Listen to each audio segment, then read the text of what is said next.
प्रशांत किशोर ने देश की राजनीति में ऐसी जगह बना ली है जहां से वो कुछ भी बोलते हैं तो उसे चुनावी सर्वे की तरह लिया जाता है।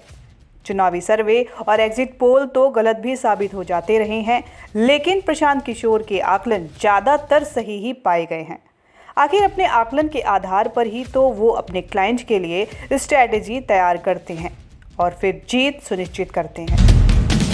पश्चिम बंगाल चुनाव को लेकर प्रशांत किशोर के दावे पर कम ही लोग ऐसे रहे होंगे जिनको पहली बार में ही यकीन हो गया होगा, लेकिन नतीजे आए तो सबको मानना पड़ा कि बीजेपी को 100 सीटें भी नहीं मिल पाने की उनकी भविष्यवाणी सही रही। अब वही प्रशांत किशोर बीजेपी और प्रधानमंत्री नरेंद्र मोदी को एक तरीके से आने वाले कई साल तक अजेय बताने की कोशिश कर रहे हैं। एक वीडियो के जरिए प्रशांत किशोर की जो बातें सामने आई हैं, उनमें कुछ विरोधाभास तो लग ही रहा है। नई बातें प्रशांत किशोर के पिछले बयान के पूरी तरह उलट हैं कि बीजेपी को 2024 के आम चुनाव में हराना कोई असंभव बात नहीं है। ये बात भी प्रशांत किशोर ने तब कही थी जब दिल्ली में विपक्षी दलों को एकजुट करने की कोशिशें चल रही थीं और उसी दौरान ममता बनर्जी ने भी दिल्ली का दौरा किया था।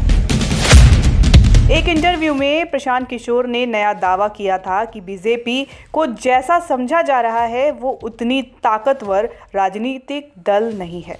बड़े सहज भाव से प्रशांत किशोर ने कहा था कि 2014 में जो कांग्रेस के साथ हुआ वैसा ही 2024 में बीजेपी के साथ भी हो सकता है।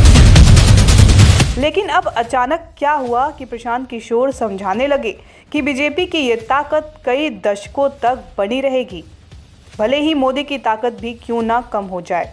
वहीं राहुल गांधी को लेकर भी प्रशांत किशोर ऐसी राय दे रहे हैं कि बीजेपी और मोदी को लेकर वो बहुत बड़ी गलतफहमी के शिकार हैं और उससे उबरने की कोशिश भी नहीं कर रहे हैं।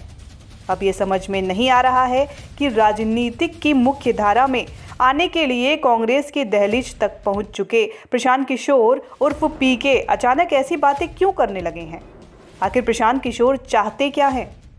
बीजेपी प्रवक्ता अजय शहरावत ने ये वीडियो शेयर करते हुए ट्विटर पर लिखा है, प्रशांत किशोर ने भी मान लिया कि बीजेपी आने वाले दशकों तक भारतीय राजनीतिक में एक ताकत के रूप में बनी रहेगी। केंद्रीय गृह मंत्री अमित शाह को टैग करते हुए अजय शहरावत कहते हैं कि ये बात वो पहले ही बता चुके हैं।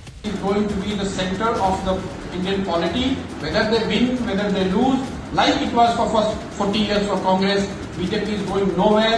Once you secure 30% plus vote at India level, you are not going away in a hurry. So do not ever get into this trap that people are getting angry and they will throw away Modi. Maybe they will throw away Modi, but BJP is not going anywhere. They are going to be here. You have to fight it out for next many decades. It's not going in a hurry. So that is where the problem lies with Rahul Gandhi probably. He thinks it's just matter of time when people will throw him away. That's not happening. जनता को सच जानने का हक है और इसी हक की लड़ाई द जर्नलिस्ट न्यूज़ लड़ रहा है। हमारे चैनल को सब्सक्राइब करें और इस वीडियो को लाइक और शेयर जरूर करें। धन्यवाद।